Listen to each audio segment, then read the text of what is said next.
buenos días, nos encontramos con Rommel Infante, abogado graduado de la Universidad Mayor de San Marcos, especialista en inteligencia artificial y gobernanza. Se ha desempeñado en el sector público, en la Secretaría de Gobierno y Transformación Digital, asimismo también es docente. Y hay algo que me llama bastante la atención, es que cuenta con un máster en la Universidad de Pekín, ¿sí? ¿Cuál ha sido tu máster? Bueno, buenos días, gracias por la invitación. Mi maestría ha sido en Derecho, aunque el contenido es interdisciplinario, porque era una maestría enfocada en estudiar la experiencia china desde la economía, política y el derecho. Perfecto. Entonces, bueno, ya que has contestado esta pregunta introductoria, ¿no? Mi nombre es Camila Venezuela Cruz, soy docente en la Universidad Católica y en la UTC, y soy la directora del Observatorio Yuridia. Entonces, vamos con la primera parte de las preguntas específicas. Muchas gracias, estimado Rommel. ¿Y qué nos puede decir de la gobernanza de la inteligencia artificial en China? ¿Existe alguna ley integral de la IA promulgada en China hasta el momento? ¿O hay algún borrador? En China sucede algo interesante. Ellos no tienen hasta la fecha una ley de inteligencia artificial. Sin embargo, son el primer país que estableció regulación administrativa. Para quienes no sepan, la diferencia es que las leyes usualmente son dispositivos normativos promulgados por un Congreso, un Parlamento, mientras que la regulación administrativa la emite una entidad porque usualmente el Poder Ejecutivo. En el caso de China, el órgano que ha sido el promotor de la regulación en China es la Cyberspace Administration of China, o también conocida, ¿no?, como la Administración del Ciberespacio de China, que es un órgano que forma parte del Consejo de Estado, que es el principal órgano administrativo de China. Y esta entidad ha sido una de las que a nivel internacional ha estado a la vanguardia, porque incluso antes que la Unión Europea emitió regulaciones administrativas sobre contenido, por ejemplo, sobre IA generativa, sobre sistemas de recomendación, sobre el etiquetado que se tiene que hacer al contenido generado por sistemas de IA cuando puedan afectar o puedan generar la impresión de que son reales, no confundiendo al ciudadano o ciudadana.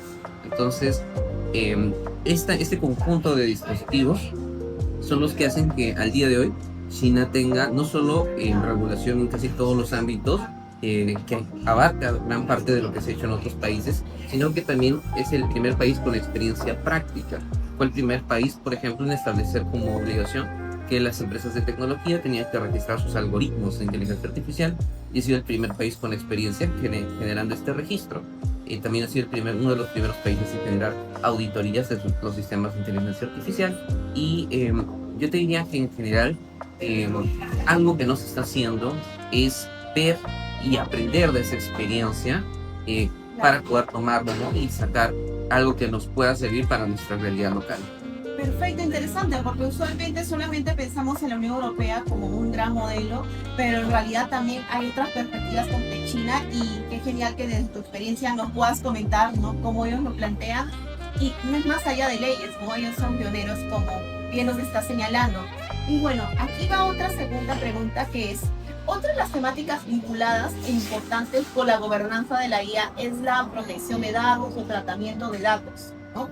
¿Sabes si existe alguna ley, reglamento con énfasis en la protección y seguridad de los ciudadanos en China? Y por otro lado, debido a que en China eventualmente recibe estas críticas por la mayoría, ¿no?, como politólogos, un régimen autoritario, ¿no?, ¿podría recibir también críticas esta ley, si esto existiese, o reglamento? Sí, mira, cuando se estudia lo que es la regulación digital de China, yo te diría que hace 15 años muchas de las críticas tenían un gran sustento, porque efectivamente, en comparación a países de la Unión Europea, China no tenía el mismo nivel de protección de los datos personales. Sin embargo, aproximadamente hace casi 10 años surgió lo que se conoce como la Personal Information Protection Law. Esta sí es una ley de protección de la información personal que abarca a todos los ciudadanos chinos y que genera un mismo nivel o un nivel similar de protección de sus datos en comparación a lo que, por ejemplo, es la protección del Reglamento General de Datos Personales, el GDPR, por sus siglas en inglés. Y lo que, entonces, con esta norma, que tiene nivel de ley, en realidad los chinos tienen un nivel muy similar de protección. De hecho, es más, incluso más actualizada que las normas de protección de datos personales que tenemos en el Perú. Lo que sí, y esto también hay que reconocerlo, es que una crítica que se le hace es que esta norma se emitió casi de forma simultánea, un poco después de lo que es la ley de ciberseguridad de China. Entonces tiene mucho énfasis en la seguridad de la información. Una de sus disposiciones es que si tú tienes o si tú tratas datos personales de ciudadanos chinos en gran cantidad, tú no puedes transferirlos al extranjero sin pasar previamente por una auditoría. Entonces, una auditoría de seguridad. Esta obligación, por ejemplo, no está a nivel ni de Perú ni de los países de la Unión Europea. Y lo que algunos críticos han llamado es que a partir de esto se ha promovido, se ha puesto en discusión global el tema de la localización de los datos. La localización de los datos puede tener tanto, digamos, algunos argumentos a favor como críticas. ¿Por qué? Porque si bien le da a un país, ¿no?, en su propia jurisdicción más control sobre los datos, también impone mayores cargas para las empresas que quieran transferir estos datos por X razones. Puede ser por temas económicos o puede ser, por ejemplo, para facilitar la prestación de servicios. Entonces, ese es una de los cuestionamientos al modelo que ofrece China. Perfecto, muchas gracias por toda esa información que nos brindas, ¿no? Usualmente existe la teoría, pero no sabemos que en realidad China, como dices, desde su modelo cibersoberano, en realidad también es una manera de proteger a sus ciudadanos desde su perspectiva, obviamente con ciertas visiones un poco más mirándolos con reticencia, si provienen de otras regiones. Y justo, bueno, quería hacer de repente que nos comentes esta comparación con otras regiones, como es el caso de la Unión Europea o LATAM. Hasta el momento hemos señalado el caso chino respecto a la gobernanza de la inteligencia artificial. Respecto a este caso, ¿encuentras que el modelo chino tiene más similitudes o diferencias con regiones como el caso de la Unión Europea o LATAM? Y ya lo has comentado, quizás. Sí, mira, en el caso de China, ellos va a depender mucho de en qué momento hacemos el análisis. Al día de hoy tienen bastantes semejanzas con el modelo de la Unión Europea, sobre todo en cuanto a regulación de inteligencia artificial. ¿Por qué? Porque ambas están regulando lo que es los sistemas de riesgo alto. Ambas están estableciendo medidas para transparentar el uso de inteligencia artificial, ¿no?, para dar esa información a los ciudadanos. Y ambas también están estableciendo medidas para promover su uso ético. Pero hay diferencias. Por ejemplo, China, a diferencia de la Unión Europea, pone más énfasis en lo que es la discriminación algorítmica de precios. Es decir, por ejemplo, desde este año, en China está prohibido que una empresa tecnológica pueda, en base a tu historial, ¿no?, en base a los datos personales que conocen de ti, poder darte un precio más caro que el de otra persona por el mismo producto. Entonces, eso es un aspecto que no ha sido tan desarrollado en la Unión Europea. Y además, cuando China se enfoca en regular la inteligencia artificial, hace algunas medidas adicionales que no tiene la Unión Europea. Por ejemplo, en cuanto a la moderación de contenidos, China ha sido más explícita en cuanto a que se prohíben contenidos que puedan afectar, por ejemplo, la armonía social, que no es un concepto que se haya expresado de esa manera en el caso de la Unión Europea. Si nosotros ahora lo comparamos con Latinoamérica, que es un poco más nuestra realidad, en Latinoamérica estamos un poco explorando todavía la regulación. El Perú fue el primer país que emitió una ley de inteligencia artificial en la región, el primero que emitió un reglamento sobre esta materia, y recién ahora, hace un día, ¿no?, que se emitió la Estrategia Nacional de Inteligencia Artificial. Entonces, en cuanto a estrategia, ya nos hemos puesto al nivel de otros países de la región, pero no hay una visión común. Tenemos países que buscan tener un enfoque similar, por ejemplo, al de Estados Unidos, que trata de no generar regulación sobre las empresas tecnológicas o sobre el uso de esta tecnología. Pero también tenemos experiencia como la de Perú y la de otros países, por ejemplo Brasil y Chile, que están con proyectos de ley o proyectos de regulación que se asemejan mucho a la experiencia de la Unión Europea y utilizan sus categorías en su clasificación de riesgos. Y como te decía al inicio, en el caso de lo que podemos aprender de China, todavía no se ha tomado en consideración esa experiencia, y yo creo que serviría poder, no necesariamente imitar, ¿no? Porque tenemos que entender nuestro contexto local, pero sí entender cómo están aplicando, porque a diferencia de la Unión Europea, que sacó, por ejemplo, el Reglamento de Inteligencia Artificial o el AIA, como se le conoce, que recién va a entrar en vigencia ahora en agosto del 2026, China ya tiene esa experiencia práctica. Ellos ya saben qué problemas surgieron cuando emitieron disposiciones similares. Entonces, para nosotros, esa sería una experiencia muy útil para ver qué medidas funcionan y qué medidas podemos considerar que tal vez no sean las más adecuadas. Perfecto, es muy interesante lo que señalas, y el caso de Perú, usualmente que pensamos en modelos extranjeros, y a nivel de Latinoamérica que tenemos el caso de Chile con la Política Nacional de Inteligencia Artificial, que es lo que primero sacaron, y al final ellos van a sacar su reglamento, pero el caso de Perú, como dices, es interesante.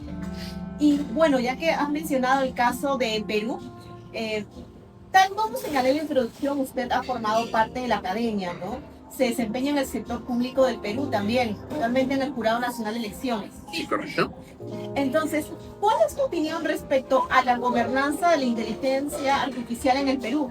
Porque si bien no contamos con una política nacional de la inteligencia artificial, al menos por el momento no tenemos una institución como el CENIA, en el caso de Chile, sí contamos con un marco regulatorio que fue promulgado no hace más de 2 años, ¿no? De manera reciente.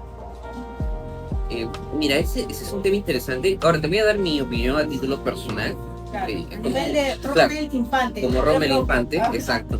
Mira, nosotros tenemos una fortaleza y al mismo tiempo una debilidad. Nuestra principal fortaleza es que a nivel, como dijiste, del marco regulatorio, normativo, nosotros en cambio estamos en la parte más alta de los países de Latinoamérica en cuanto a regulación. Es decir, sí existen normas, sí existe un marco que, como digo, en teoría protege los derechos de los ciudadanos y promueve el uso ético de la inteligencia artificial. Ahora, menciono en teoría porque al final las normas van a tener que implementarse, van a tener que, por ejemplo, si hay una infracción, poder corregirse, sean con medidas preventivas o sea con medidas correctivas. Esa parte de ver cómo se detectan, por ejemplo, infracciones, o por ejemplo, el tema de cómo vamos a implementar todas las medidas para promover el uso responsable, ético, ¿no? Diligente de la inteligencia artificial, es lo que nos falta, es un camino que falta recorrer. Y te comento lo siguiente, a diferencia de otros países, nosotros sí tenemos una entidad especializada, que en este caso es la Secretaría de Gobierno y Transformación Digital, pero, por ejemplo, ahora, recientemente, con la Estrategia Nacional de Inteligencia Artificial, se ha creado una figura adicional, que es la de el oficial de inteligencia artificial, que termina complementando lo que es las labores, ¿no?, del oficial de datos personales y la labor del oficial de gobierno de datos y la labor del oficial de seguridad de la información. Son 4 oficiales que tienen perfiles distintos y en teoría no deberían ser roles asignados a una misma persona. Sin embargo, y esta es una pregunta que creo que todos se hacen, ¿qué entidad cuenta con los recursos, con el presupuesto, con la capacidad de elegir el personal idóneo para cumplir con esos 4 perfiles? En mi opinión, muy pocas. Y por lo tanto, ese es uno de nuestros desafíos, cómo poder operativizar, cómo poder articular todas las disposiciones que se tienen si es que uno, no tenemos el personal suficiente o con la formación necesaria para poder implementarlo. 2, que en realidad, por ejemplo, cuando hablamos de inteligencia artificial en el Perú, sobre todo en el sector público, sí hay proyectos, algunos muy interesantes, pero la gran mayoría de entidades públicas no están desarrollando proyectos de inteligencia artificial. Y ahí entra a tallar el tema de la priorización. La gran mayoría de entidades públicas adquiere, usa inteligencia artificial. Por ejemplo, muchas entidades, tal vez si algunos de ustedes trabajan en entidades públicas, usarán cloud, usarán ChatGPT. Sí. Ya. ¿Qué es más prioritario? ¿Establecer normas para regular cómo vamos a desarrollar y luego implementar? ¿O establecer y ponerlo como prioridad? Ambos se tienen que hacer, pero ponerlo como prioridad, cómo se debe regular el uso de herramientas que adquirimos, como ChatGPT. Y lo que estoy viendo es que la gran mayoría de entidades no está estableciendo reglas de cómo su personal, ¿no?, los funcionarios, sea en la modalidad que estén contratados, utilicen estas herramientas. Entonces yo creo que nos falta todavía entender y recibir estas recomendaciones que nos hicieron organismos internacionales que dan sustento a nuestro marco de gobernanza y trasladarlas a nuestro entorno local, con los recursos que tenemos, con las prioridades que debemos enfocarnos, ¿no?, para que efectivamente tengamos un marco de gobernanza que responda a las principales preocupaciones o a los principales puntos de riesgo de cada entidad pública. Eso respecto a la gobernanza. Mira, qué interesante, justo ahora que ha salido la Estrategia Nacional de Inteligencia Artificial y que nos han comentado esta figura a través de estos oficiales de inteligencia artificial. Y bueno, vamos a la última parte de la entrevista, que son los retos de la gobernanza de la inteligencia artificial en Perú, principalmente en el sector público, ya que nos puedes comentar desde tu experiencia como gestor público. Y bueno, a nombre de Rommel Infante, siempre haciendo ese hincapié. Dentro del contexto peruano, donde la desinformación afecta significativamente a sectores como salud, educación y seguridad, ¿qué papel podría jugar la inteligencia artificial en la amplificación o mitigación de estos riesgos? ¿Cuál es la certeza de que un sistema impulsado por inteligencia artificial no aumente la propagación acelerada de desinformación? La respuesta corta es que hay evidencia comprobada a nivel internacional de ambas cosas. Uso de IA para propagar desinformación, hay N ejemplos, o también para lo que se conoce como guerra informativa, para utilizar inteligencia artificial para un fin específico, propagar una idea, ¿no?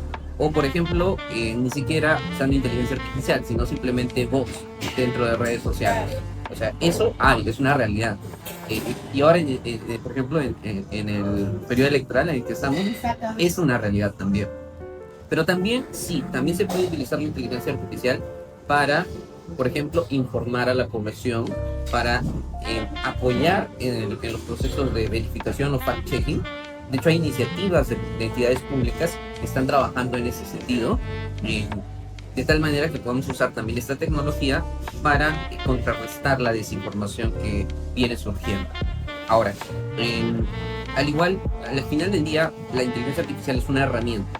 Entonces, va a depender mucho de qué tanto nos impacta de forma positiva, ver primero cómo podemos utilizarla para tratar problemas como el problema de la información desde una mirada pública. Y también cuando tenemos o cuando desarrollamos o adquirimos, como es lo que hago más énfasis, en sistemas de inteligencia artificial, lo que nosotros debemos considerar es no solo para qué lo estamos adquiriendo o para qué lo estamos desarrollando, sino también cómo una persona podría verse perjudicada con este sistema, que tal vez no es la intención, obviamente no es la intención, pero podría ser un uso malintencionado, un uso no previsto, no considerado, ¿no?, como la finalidad de este sistema, que sin embargo puede pasar. Entonces, eso que te comento está dentro de lo que es gestión de riesgos. Entonces, para ir cerrando un poco mi respuesta a tu pregunta, para poder solucionar, no solucionar, para poder atender el problema de la desinformación, lo que requerimos es sobre todo hacer una buena gestión de la información, utilizar las herramientas que tenemos a la mano. La inteligencia artificial forma parte de digamos, la caja de herramientas que tienen las entidades públicas, y sobre todo yo les diría que mucho tiene que ver con cómo se transmite la información dentro de las plataformas, que ya sale un poco de la esfera de las entidades públicas, pero que mucho de cómo se desinforma a la gente viene en ese ámbito, y si es que realmente se quiere solucionar, también se debería tratar ese otro frente. Perfecto, me has hecho acordar que el Jurado Nacional de Elecciones justo ha sacado su fact-checking y han estado realizando eventos con varios universidades, también creo que han invitado también el sector de la sociedad civil, de la ONP especialmente, pero me parece interesante que esta propuesta especialmente que provenga del Jurado Nacional de Elecciones, ¿no? Y en un periodo tan crucial como las elecciones es sumamente importante. Y algo que también recuerdo que ustedes dijeron es, no solamente hay que dejarle esto al sector público, sino también cómo es que cada uno decide usar la inteligencia artificial. Es una herramienta, pero también depende de cómo es que lo esté utilizando uno. Puede usarlo para bien o puede también para propagar la desinformación, como dices. Y bueno, vamos a la última pregunta. Muy interesante lo que señala Rommel. Considerando que la ley en el Perú tiene, la ley de la inteligencia artificial en el Perú, al menos según el título que tiene, es un enfoque promotor de la inteligencia artificial para el desarrollo económico y social, porque ese es parte del título, ¿podría interpretarse que esta estructura normativa resulta laxa en cuanto a mecanismos adecuados ante posibles impactos? Laxa sí es, porque como te comento, ahora en nuestro marco regulatorio, quien es el ente rector en materia de inteligencia artificial es la Secretaría de Gobierno y Transformación Digital. Un asunto que no se vio ni se modificó con la ley ni con el reglamento es que esta secretaría, que está adscrita a la presidencia del Consejo de Ministros, no cuenta por sí misma de capacidades de sanción. Fiscalización sí puede hacer, pero no puede funcionar. Y lo que se ha hecho ahora es que, por ejemplo, si hay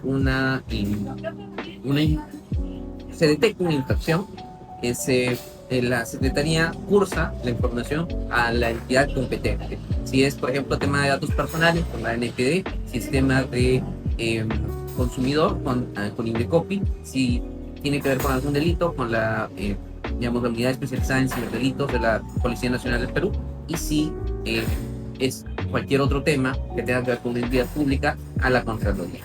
Entonces, esa es la alternativa que se ha establecido.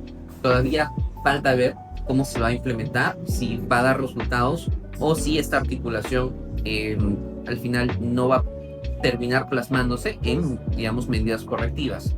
Pero cuando tú mencionas promoción, cuando mencionas ese énfasis de favorecer el uso de inteligencia artificial, no podemos quedarnos solo en no es suficiente decir de que no hay medidas o que es una regulación laxa, sino que deberían incluirse medidas concretas para la promoción. Y es un problema que tanto la ley, el reglamento e incluso la estrategia no tienen. No se han asignado presupuestos, por ejemplo, para favorecer la educación tanto a nivel de educación básica regular o nivel universitario, ni a los servidores públicos. Entonces, ¿cómo promovemos la inteligencia artificial y su uso si no tomamos medidas concretas para asignar recursos o para generar proyectos de infraestructura o, por ejemplo, de adquisición de servicios para hacer uso de esta tecnología, ¿no? Entonces, ahí yo veo que todavía en realidad nuestro marco normativo no está cumpliendo con ese fin. Y no solo el marco normativo, sino también, como te comento, el marco de gestión, que no está alineado a ese fin de promover el uso responsable, ético, pero el uso, al fin y al cabo, de la inteligencia artificial. Perfecto, muchas gracias, estimado Rommel, por la entrevista. Entonces, esto sería todo. Muchas gracias. Nos vemos para una siguiente sesión de video. Hasta luego.